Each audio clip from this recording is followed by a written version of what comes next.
You ready? You ready? Are you ready? Salut les beauties, c'est Luciana, j'espère que vous allez bien. Aujourd'hui je vous reviens pour une correspondance un peu spéciale et j'ai sorti l'afro pour l'occasion. Donc voilà, désolée si vous voyez des résidus dans mes cheveux, des petits résidus blancs. Je suis en train de tester un nouveau produit capillaire et clairement mes cheveux galèrent à l'absorber. Donc bon voilà, ça c'est une chose, hein. J'espère qu'à la fin de la vidéo il n'y aura plus rien dans mes cheveux. Mais bon bref, j'avais pas la patience d'attendre en fait pour vous faire la vidéo. Donc voilà, donc aujourd'hui je reviens pour vous parler d'un sujet qui m'a fait rire déjà moi dans le tag les hommes. Je vous mets le lien ici si vous voulez aller le voir, allez-y, hein, c'est vraiment très très drôle.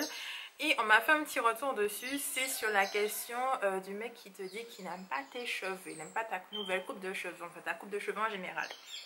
Donc voilà, donc j'avais une réponse très claire et très brutale en fait à cette question, disant au gars voilà quoi, en gros je ne t'ai rien demandé, hein, suis ta route, voilà quoi, faire tes affaires, je ne t'ai pas demandé ton avis.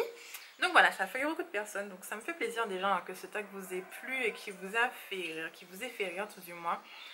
Donc voilà, donc par rapport à ça, j'ai eu envie de vous parler de mon évolution capillaire. Ça va faire 6 ans que je suis revenue au naturel. Voilà, j'ai cheveux crépus naturels. Voilà, ça fait 6 ans que je suis revenue au naturel et on va dire que j'ai pas mal changé de tête depuis. Ça a beaucoup changé et en ce moment je suis un peu nostalgique par rapport à, on va dire, l'époque de gloire de mes cheveux. Entre guillemets, on va dire à mon ancienne longueur en fait. Je suis nostalgique par rapport à ça. Donc j'ai eu envie de partager un peu tout ça avec vous, mon évolution capillaire et puis aussi ma vision du cheveu crépus, pourquoi pas. Hein. Je pense que la vidéo sera coupée en 2 parties parce qu'elle va être longue je pense. Et à la fin je vous fais une petite annonce en espérant que ça vous fera plaisir et que vous serez nombreux à adhérer, pourquoi pas, on verra, hein, vous me direz. Et bon, on va commencer tout de suite. Comme je vous disais, désolée, hein, je parle beaucoup avec mes mains aussi. Donc j'ai vu aussi dans la dernière vidéo que mes mains partaient en freestyle, hein, je dansais avec mes mains. Donc je suis désolée pour ça, mais bon, c'est comme ça que je communique aussi. Hein. Je parle beaucoup avec mes mains, donc je vais essayer de garder mes mains sous l'objectif. Donc voilà, alors ce que je vous disais, c'est que comme je vous disais, ça fait 6 ans que je suis revenue au naturel. Je me suis défrisé les cheveux quand j'avais 13 ans, je crois. J'étais en classe de 3e, donc 13-14 ans. Et on va dire qu'aux Antilles, à mon époque, hein, genre la fille elle est tellement vieille, mais à mon époque, un peu moins maintenant, parce que bon, c'est vrai que nappy, on va dire que, voilà, on va appeler ça la mode nappy. Hein, c'est vraiment quelque chose qui est très répandu en ce moment. Voilà, tout le monde, pas tout le monde veut revenir au naturel, mais on va dire que le naturel est devenu une mode. Ce que je trouve bien et en même temps c'est compliqué. Donc bon, après chacun est libre de faire ce qu'il veut hein, avec ses cheveux, hein, c'est son corps.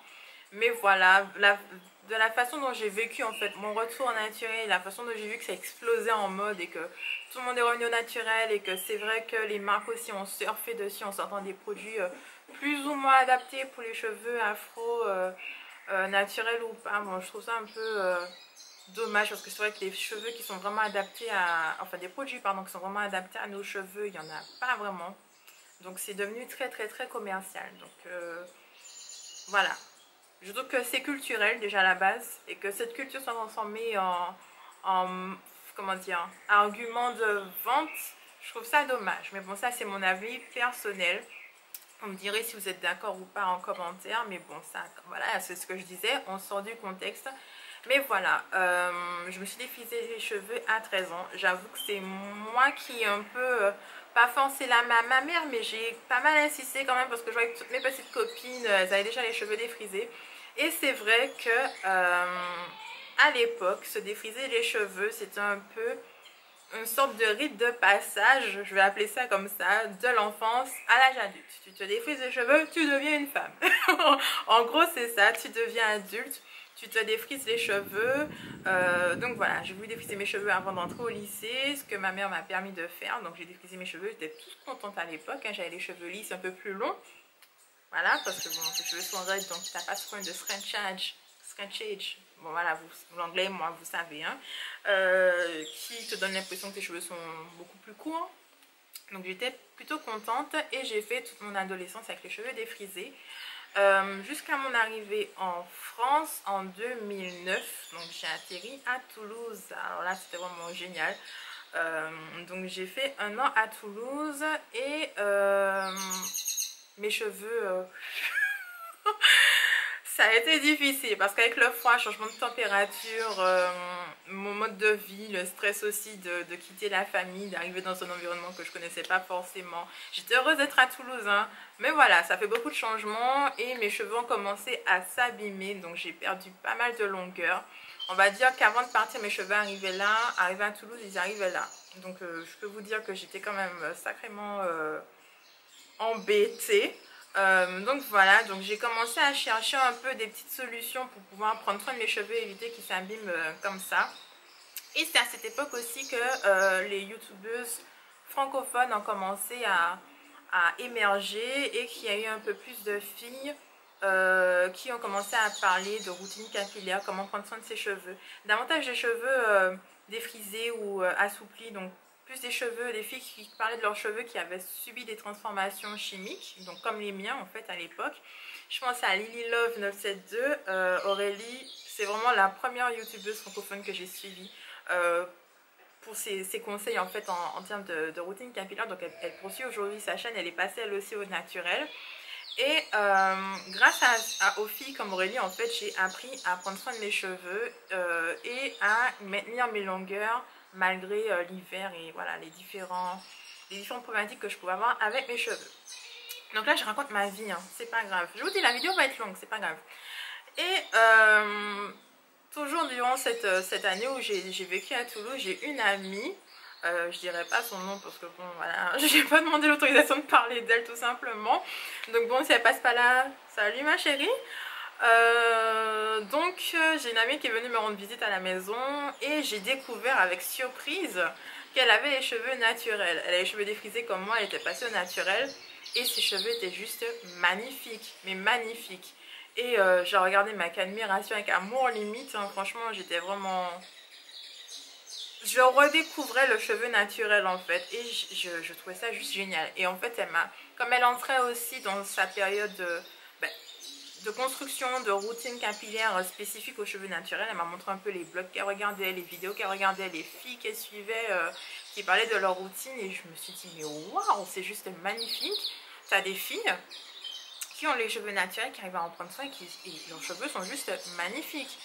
Et moi aussi qui arrivais dans cette période où j'en avais marre de lutter entre guillemets pour mes cheveux défrisés puis refaire des défrisages et désolée j'ai voulu me mettre près de la plante parce que c'était joli mais le vent la rabat à chaque fois dans mon visage, enfin bon.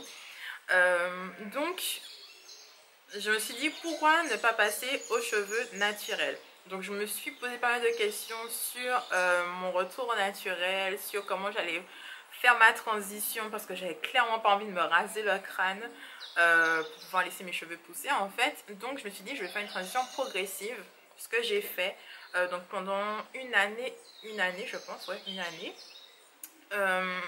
J'ai arrêté mon défrisage, j'ai essayé de faire des défrisages. Le défrisage n'avait jamais vraiment pas fonctionné, mais mes cheveux n'avaient jamais été lisses, vraiment lisses avec le défrisage. Ils avaient toujours été... j'avais toujours gardé l'épaisseur de mes cheveux et cet aspect un peu... pas ondulé, mais mes cheveux étaient slaxés en fait. Ils étaient assouplis, ils n'étaient pas complètement lisses, défrisés. Donc ça me gênait pas en fait de pouvoir faire ma transition, garder mes repousses, avoir mes cheveux défrisés entre guillemets sur les longueurs. Donc ce que j'ai fait sur une année, j'ai fait ça, j'ai laissé pousser mes cheveux, j'ai arrêté le défrisage et au fur et à mesure pour pouvoir m'habituer au cours parce que je savais qu'au bout d'un certain temps il aurait fallu que je coupe toutes mes longueurs défrisées. Tous les mois, je coupais un peu sur mes longueurs pour pouvoir m'habituer en fait au cours. Donc c'est ce que j'ai fait pendant toute la période de ma transition. Pareil, hein, j'ai suivi pas mal de filles en fait qui parlaient des transitions, de blogs, de chaînes YouTube en fait francophones mais aussi anglophones parce que c'est vrai que les anglophones elles étaient loin devant à l'époque en fait pour pouvoir parler de ça. Je voulais plus de renseignements sur comment vivre sa transition, des conseils en termes de produits, les techniques, voilà, toutes les questions qui peuvent vous venir en tête, n'hésitez pas à me les poser.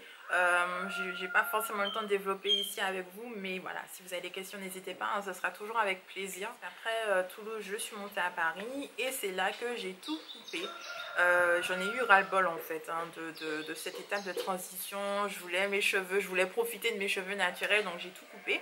Donc voilà, là je vais vous passer quelques photos pour vous montrer un peu mon évolution capillaire de ce jour où j'ai coupé jusqu'à aujourd'hui. Enfin aujourd'hui de toute façon vous me voyez hein, depuis quelques mois comment mes cheveux sont maintenant. Donc là c'est une photo que j'avais prise, que mon amie avait prise justement, mon amie qui était avec moi à Toulouse, elle avait prise quand on se promenait dans la ville. Et là c'est, vous voyez clairement mes cheveux défrisés. Donc comme vous pouvez voir, hein, ils étaient plutôt lisses mais j'ai gardé mon épaisseur et...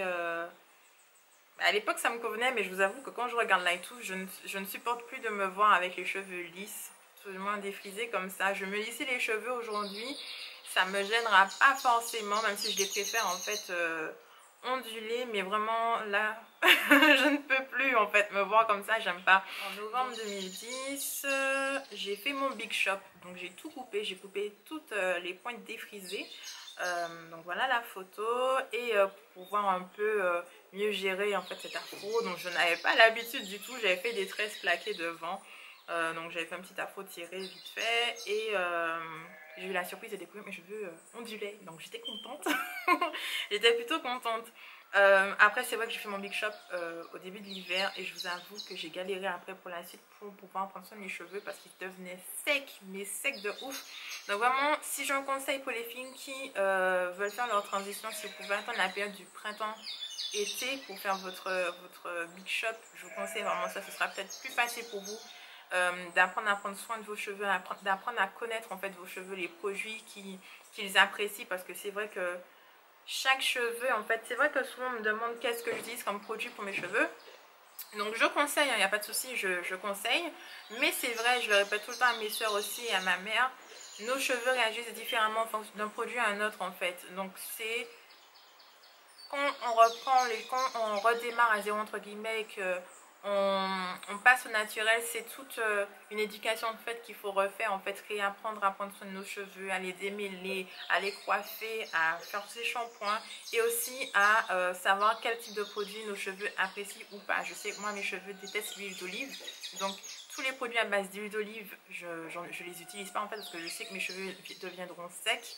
Il y a d'autres personnes à qui ça convient très bien, donc pourquoi pas. Mais voilà, c'est juste ça, quand vous faites votre big shop, faut tout réapprendre en fait, et je trouve que c'est beaucoup plus simple de le faire quand il fait beau et chaud, tout simplement parce que nos cheveux, c'est des cheveux qui sont secs de nature, donc ils n'ont pas entre guillemets fait pour pouvoir subir le froid en fait de l'hiver.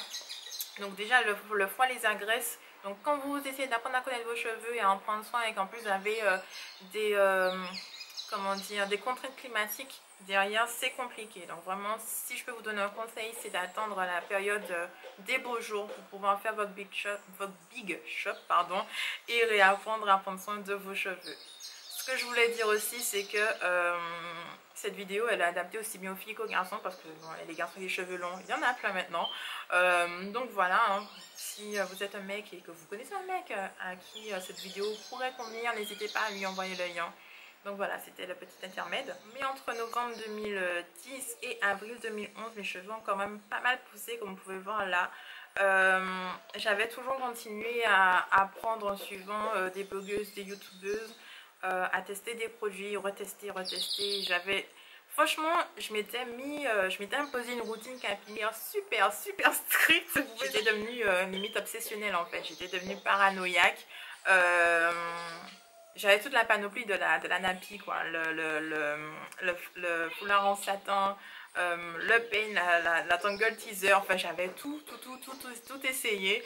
Dès qu'un cheveu, je démêlais mes cheveux, que j'avais un cheveu dans les mains, je regardais s'il y avait le bulbe pour voir si c'était un cheveu qui était mort et pas un cheveu cassé. Je vous dis, j'étais devenue folle. J'étais devenue vraiment folle. Je vous montrer un peu mon afro. Il est quand même pas mal poussé. Donc ça fait quoi? Novembre, décembre, janvier, février, mars, avril, mai, juin, juillet. En 8 mois, j'avais quand même un cheveu qui avait pas mal poussé. J'étais plutôt contente. Donc voilà, et on va dire que c'est à cette époque-là que c'est devenu galère. C'est devenu galère parce que la longueur, il fallait vraiment que je puisse la maintenir et que je reste vraiment focus sur ma routine capillaire, parce que quand les cheveux sont longs, c'est plus difficile d'en prendre soin, je trouve, hein, parce que les nœuds se font plus facilement, ils s'abîment, les pointes s'abîment plus vite, donc il faut vraiment chouchouter ces pointes. Donc là on fait un bond de plusieurs mois quand même et on passe à mars 2012 où j'avais quand même un petit, regardez pas mon look, hein, franchement. Regardez pas mon look, mais j'avais quand même un pouf qui était plutôt pas mal, hein, j'étais contente, hein. Donc là j'avais carrément fait un pouf et j'avais mis mon foulard dessus, hein, pour faire genre. Mais voilà, j'étais quand même plutôt contente.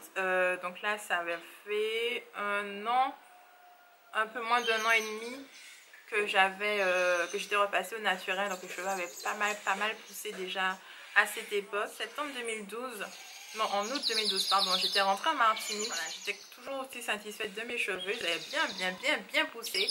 Par contre, j'avais commencé à faire des cochonneries dedans, hein. J'avais commencé à vouloir faire des petites colorations toute seule en plus. J'étais devenue très méfiante des coiffeurs à cette époque aussi, hein, qui ne savaient pas coiffer les cheveux naturels. Je comprends pas ça. Tu vas chez un coiffeur et tu veux te faire des tresses, parce que forcément se faire des tresses ça prend du temps, et vraiment à cette époque là je savais pas vraiment me faire des tresses avec des rajouts, des tresses des nattes. Donc tu vas chez un coiffeur qui te demande de d'esquisser, d'assouplir tes cheveux avant de faire tes tresses. Franchement. Donc je suis devenue très méfiante des coiffeurs, je voulais pas aller chez le coiffeur tout simplement. Donc c'est ce qui m'a permis aussi d'apprendre à me coiffer toute seule. Donc d'une certaine façon c'est bien. Mais voilà, il y a eu aussi des ratés comme cette couleur là et tout, j'avais fait n'importe quoi. Donc bon, bref, ça s'est passé. C'était à une époque ancienne, hein. Donc voilà. Je pense que maintenant, quand même, il y a plutôt pas mal de coiffeurs et de salons de coiffure spécialisés dans le cheveu crépus naturel. Donc, c'est plutôt pas mal, hein.